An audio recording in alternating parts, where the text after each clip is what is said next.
Morning and welcome to the Core Connection. I'm Mira Rubin here with you on Enlightened World Network. And today's topic is the wrongs of righteousness.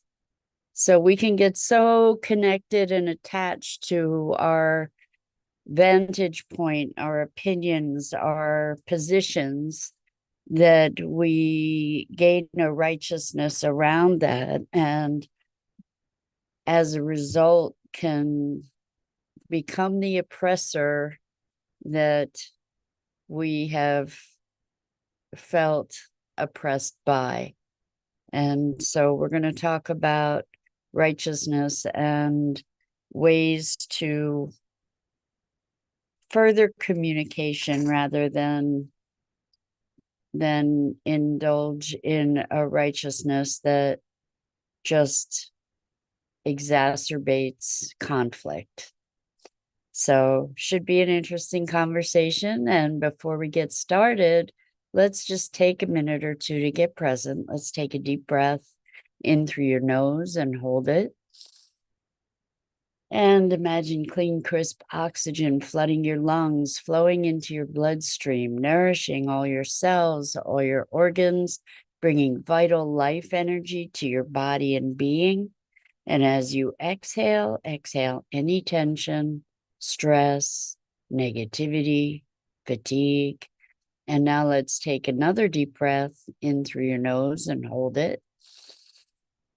This time, imagine brilliant, bright light, lighting you up from the inside out, illuminating, electrifying, and energizing all your cells, all your molecules, your electrons, creating a brilliant beam of light and energy from your heart out into the world.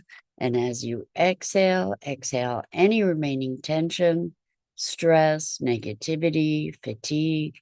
And now let's press our palms together, vigorously rub your hands together to feel the friction, the temperature, the pressure, the motion, the tickling and tingling when you stop, and allow all those sensations to bring you present right here, right now, into this remarkable physical form that enables us to experience life.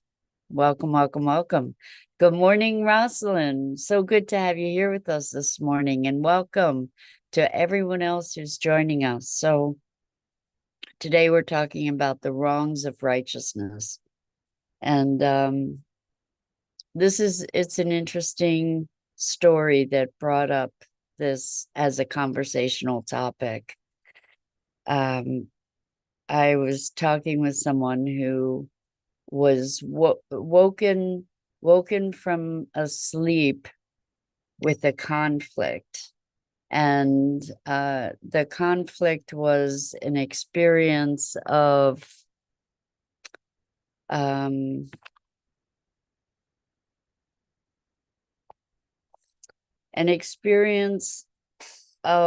an inner conflict around religion.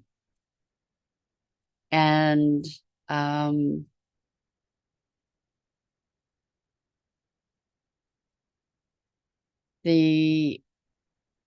this inner conflict of religion was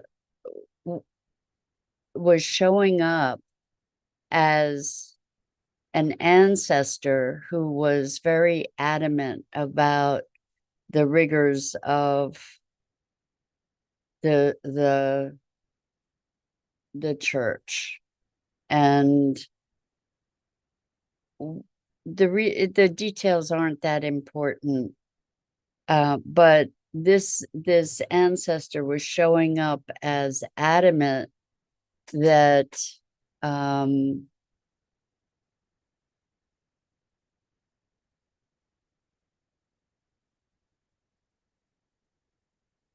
the rules be followed in a certain way. And the person I was having the conversation with really had a lot of issues around the violence that those rules had caused, and the intolerance. And so this person had a deep intolerance for intolerance, which is really, really interesting. So the deep intolerance for intolerance created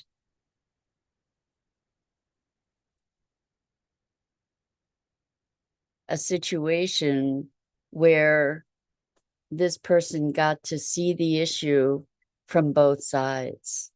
The issue from the intolerance held by the other person and their own intolerance that they held toward the person the person who was intolerant. So it was fascinating because this person said, I hate intolerance. And I think that scenario, that kind of scenario where we we rebel against, or we hate, or we feel passionately about injustice, for instance, and the violence of it, and we bring that violence then in our response. And what's at issue here is a duality that we have been enculturated to, where the duality is right and wrong, good and bad, black and white, up and down, in and out. It's polarity. So there's two sides. And when there are two sides, what we're engaged in, what we end up engaged in, is othering. And this othering perpetuates conflict. So the question is, how do you deal with intolerance? How do we transform intolerance? And first, the place to do that is within ourselves. And it's very challenging. It's not our paradigm. We get very righteous about being right. And certainly there are things in the world that are egregious and that need to be addressed. And the question is, how do we do that? How do we elevate the context? How do we elevate the conversation so that we can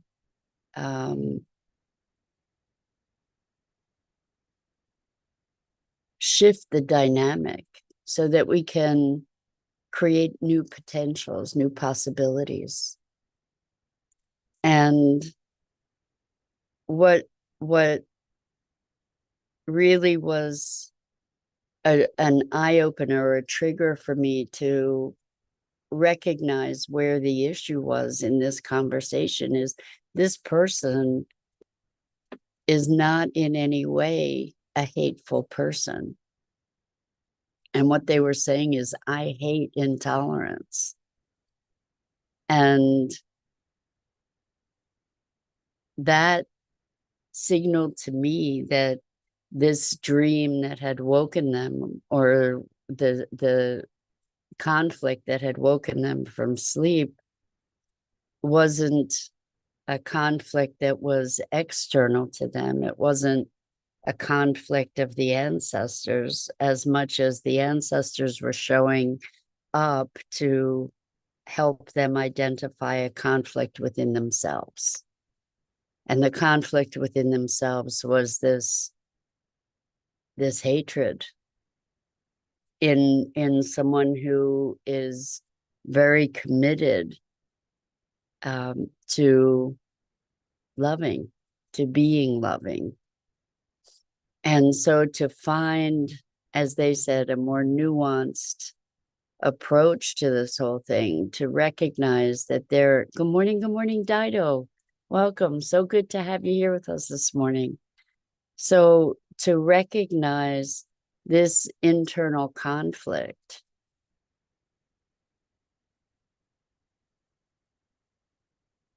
on the level of fundamental values, right? The value is to be loving, and yet here's this hatred residing internally that's creating a conflict. How do we transcend that? How do we come to a different place of being where there's resolution? And so this gets to the conversation around a coin, the two sides of a coin. The actuality is that the coin has three sides. It has heads, tails, and it has the middle or the edge that's connecting the polarities. And so as we notice that,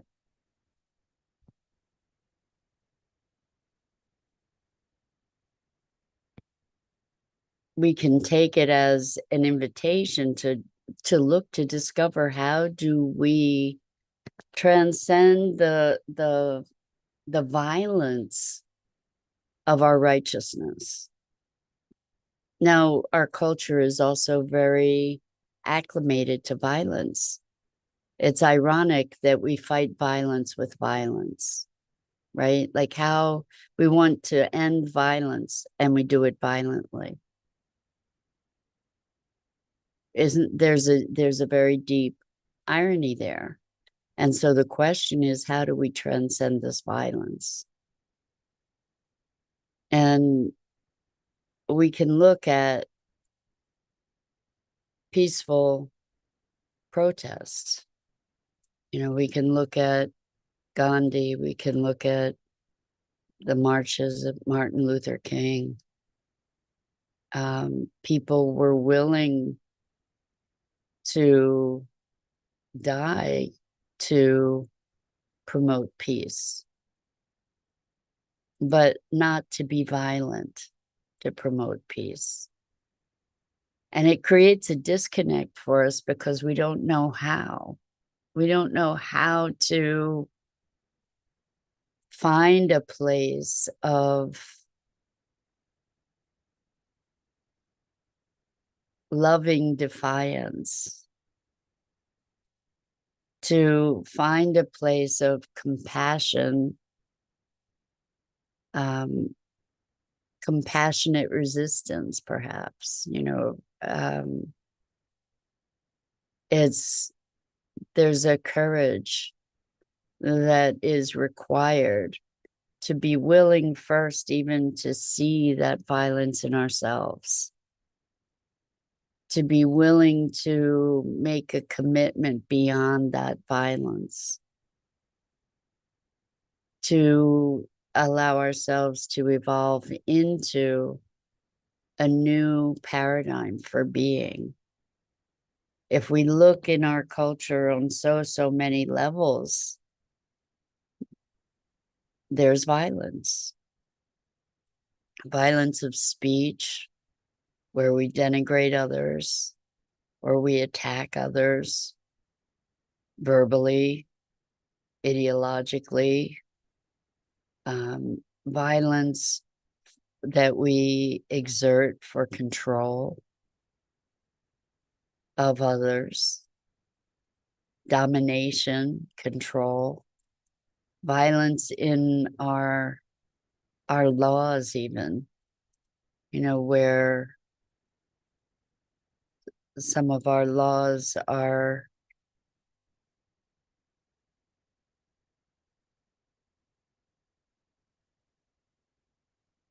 so restrictive, that they promote these divisions. You know, even if we look at some of the latest reproductive conflicts that are going on, you know, there's violence that is done to women in the context of saving the lives of the unborn. or saving the potential life of someone. So the mother is having to suffer and potentially die um, in the violence of protest uh, that often occurs.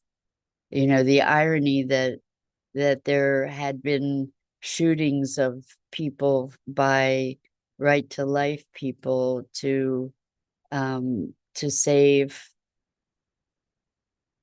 potential lives of fetuses. It's a lot of crazy when we step back and look at this righteousness and how we allow our righteousness, we're so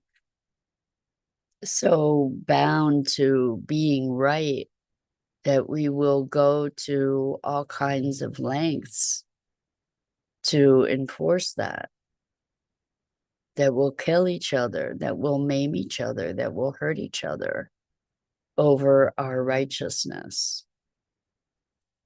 And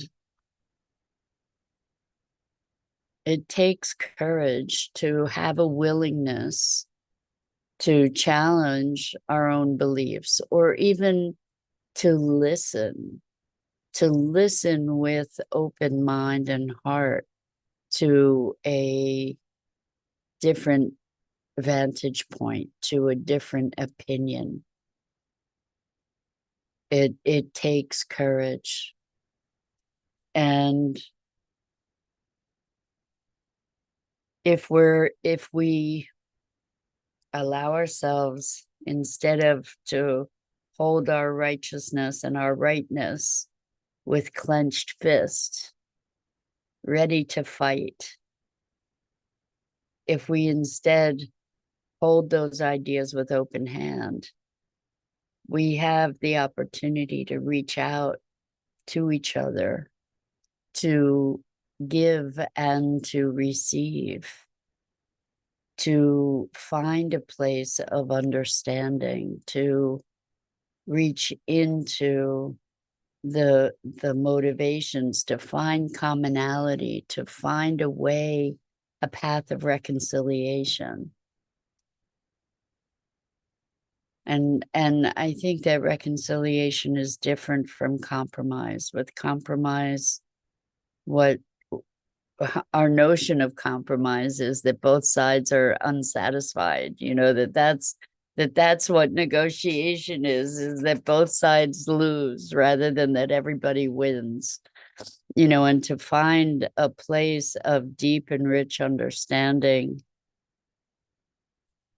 that then can open new pathways, new opportunities, new possibilities for resolution of whatever these conflicts are. And we were talking about Netanyahu and the Palestinians, and how this is playing out of a scenario where there's such deep righteousness, where the oppressed become the oppressor. We see it everywhere, where we become justified and righteous in defending ourselves and our position, that we lose sight of humanity, of our own humanity, of the humanity of those that we are disagreeing with. And it's such an important question in these very, very fractious times, where we don't operate with open mind. It's hard. It's really hard. to find an inroad when we're so busy being right with our closed, tightly held, fisted beliefs.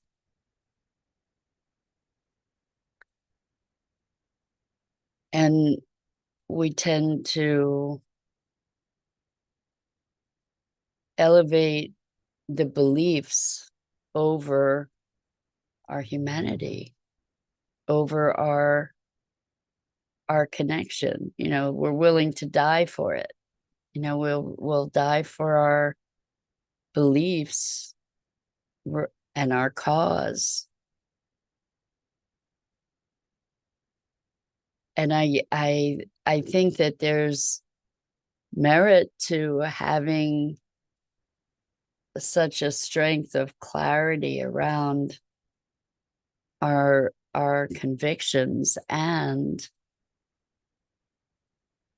if we're to ultimately survive on this planet, let alone thrive, we need to find another way. We need to call for peace. We need to start learning what peace might look like. A wonderful, wonderful question that has arisen again and again in conversation with clients is, what would love do? What would love do in this situation? It takes courage to even ask that question, because it means stepping beyond our righteousness. It means stepping beyond the traditions of generations and generations and generations. It means stepping beyond the words of our scriptures, where there are wars and battles and smitings and smotings and you know, on and on. What does it look like? What would love do?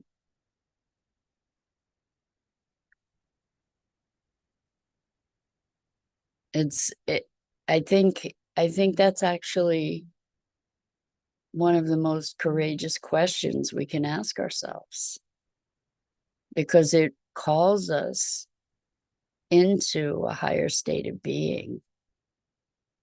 It calls us into a higher expression of ourselves. And it may even call us into a new experience and perspective on the very foundations of our worldview.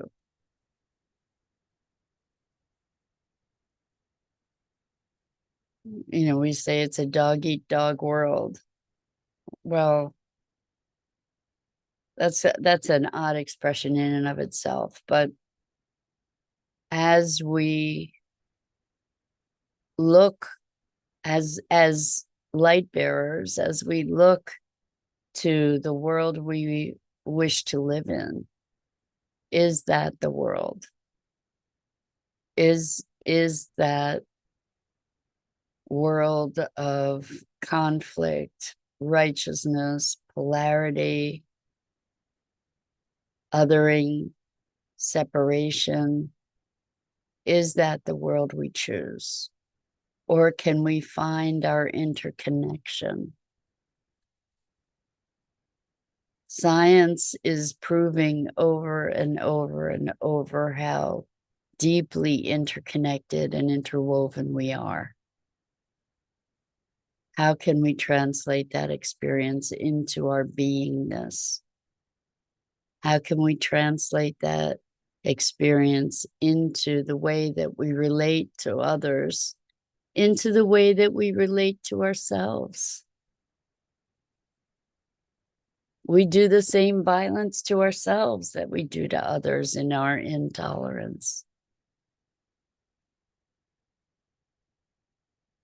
You know, when we have a situation, when we act in a way that we don't like, we often will judge and often punish ourselves, and rather than seeking to more deeply understand, rather than bringing compassionate curiosity to the circumstance. And that's one way that we can maybe begin to move into this new paradigm, is by bringing compassionate curiosity to be in an inquiry and a discovery rather than a certainty. Because really, the certainty is it goes hand in hand with our righteousness, right? When we allow ourselves to begin to question, maybe we can start to find approaches, solutions, resolutions, perspectives that might not have otherwise been available to us, because we're actually elevating to another frequency, another level of being, in order to entertain those potentials. And then from that level of being, there's a whole new world that opens up that was inconceivable from the world of polarity. It's like we think that we're at a dead end, and all of a sudden a whole new door opens. So that's today's conversation, is looking at our own righteousness and cultivating compassionate curiosity and the question, what would love do? So that's it for today. I'm Mira Rubin. This is The Core Connection, and I go live here each weekday morning at 9 a.m. Eastern on the Enlightened World Network Facebook page and YouTube channel. And I invite you to please like, follow, and share Enlightened World Network and me. The links are in the description. And as always, it's a profound pleasure and privilege to have the opportunity to engage with you in these morning musings. So until next time.